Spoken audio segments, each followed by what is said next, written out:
एक सवाल है, क्या सेल्स में कामयाब होने के लिए एक अच्छा इंसान होना जरूरी है? आज हम एक ऐसे 500 साल पुराने विचारक की बात करेंगे जिसकी किताब को बुराई का तमगा देकर बैन कर दिया गया था, और यकीन मानिए उसका जवाब किसी को भी चौंका सकता है। तो असली सवाल यही है ना, कि क्या सेल्स की इस दुनिया में नैतिकता और कामयाबी, क्या ये दोनों हमेशा हाथ में हाथ डालकर चलते हैं? और हमारे सोर्स के हिसाब से इसका जवाब है एक सीधा, सपाट और थोड़ा चौंकाने वाला नहीं। ये जो सोच है ना कि अच्छा होने से ही कामयाबी मिलती है, वो बस एक, कह सकते हैं, एक वहम है। ये सोच आती है निकोलो मैकियावेली से। उनकी किताब द प्रिंस को इतना इतना खतरनाक माना गया था कि चर्च ने उस पर बैन ही लगा दिया। अब सवाल ये है, क्यों? भाई इसलिए क्योंकि ये किताब पावर की उन कड़वी सच्चाइयों को सामने लाती थी जिनके बारे में कोई बात नहीं करना चाहता। देखिए, मैकियावेली के हिसाब से सेलिंग का मतलब प्रोडक्ट के फीचर्स गिनाना नहीं है। नहीं, इसका असली मतलब है लोगों की सोच को कंट्रोल करना और उनके अंदर एक इच्छा पैदा करना।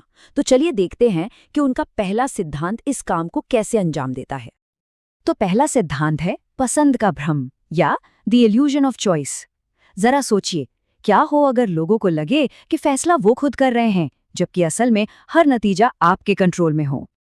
जैसा मैकियावेली ने खुद कहा था, असली पावर कंट्रोल करने में नहीं बल्कि कंट्रोल के वहम में है, और सेल्स की दुनिया में ये एक बहुत ही ज्यादा ताकतवर हथियार है।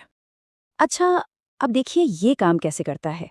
सीधा सीधा सवाल पूछने के बजाय दो ऑप्शन दिए जाते हैं, एक 15,000 का महंगा प्रीमियम पैकेज और दूसरा 10,000 का स्टैंडर्ड।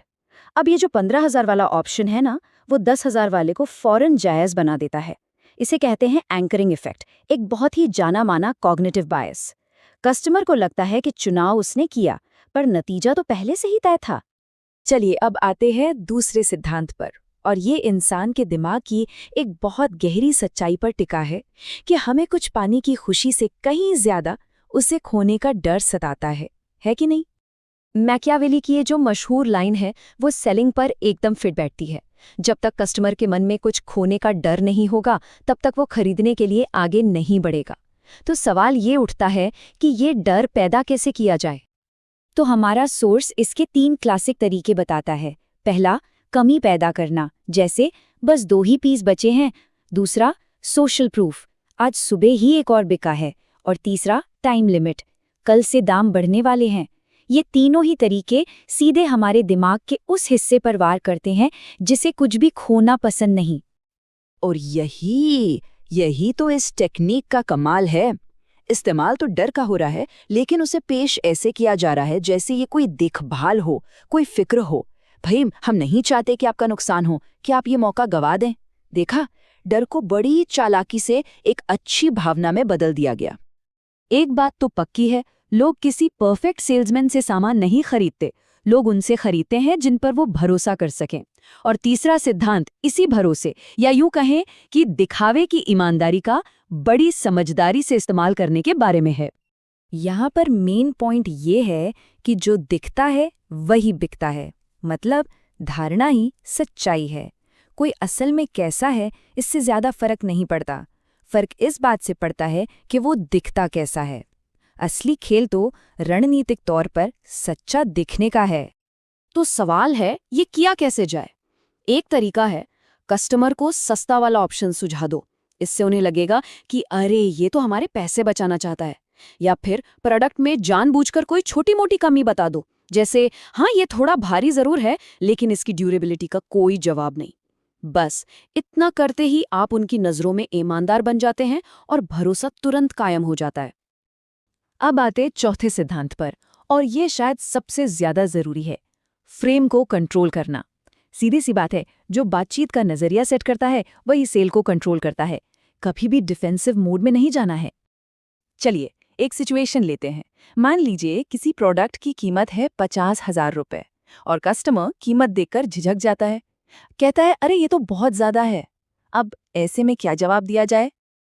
देखिए, एक कमजोर सेल्समैन तो कीमत को डिफेंड करने लगेगा, लेकिन एक मैकियावेलियन सेल्समैन क्या करेगा? वो फ्रेम ही बदल देगा। वो कीमत पर बहस नहीं करेगा, बल्कि पूरी बातचीत को वैल्यू, यानी कीमत की असली कीमत पर ले आएगा। और बस अचानक से 50,000 रुपए की बड़ी रकम एक कप चाय से भी कम के रोज के खर्चे में बदल जाती है। अब बातचीत कीमत की नहीं, बल्कि उस चीज से मिलने वाले फायदे की हो रही है। यही है फ्रेमिंग की असली ताकत। ठीक है, तो अब चलते हैं सबसे आखिरी और सबसे एडवांस सिद्धांत पर, रणनीतिक वापसी।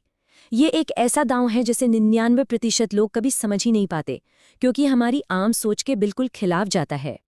सबसे पावरफुल मूव पता है क्या है? डेस्परेट ना दिखना। जिस पल कस्टमर को ये महसूस हो गया कि उन्हें आपकी ज़रूरत आपसे ज़्यादा है, बस उसी पल पावर का पूरा गेम पलट जाता है। यही तो मैकियावेली की फिलॉसफी का निचोड़ है। जबरदस्ती करने के बजाय एक चालाक, एक इनडायरेक्ट तरीका अक्सर कहीं ज्यादा असरदार होता है। तो असल में ये होता कैसे है? जब कोई कस्टमर हिचकिचाए तो आप खुद ही पीछे हट जाइए। कहिए, लगता है अभी आपके लिए सही समय नहीं है, कोई बात नहीं, आप थोड़ा और रिसर्च कर लीजिए। ये सुनते ही उनके दिमाग में घंटी बजती है, 1 मिनट, कहीं मैं कोई मौका तो नहीं गंवा रहा। और ज्यादातर मामलों में वो पहले से भी ज्यादा मजबूत इरादे से वापस आते हैं।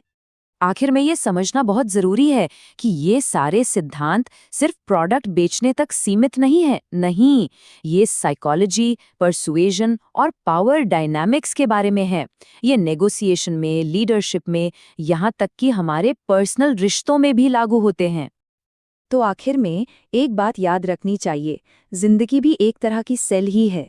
हर रोज हम सब अपने आइडियाज, अपनी बातें बेच रहे होते हैं। असली सवाल बस इतना सा है, क्या इस खेल को आप होश में रहकर खेल रहे हैं या फिर कोई और आपके लिए नियम तय कर रहा है?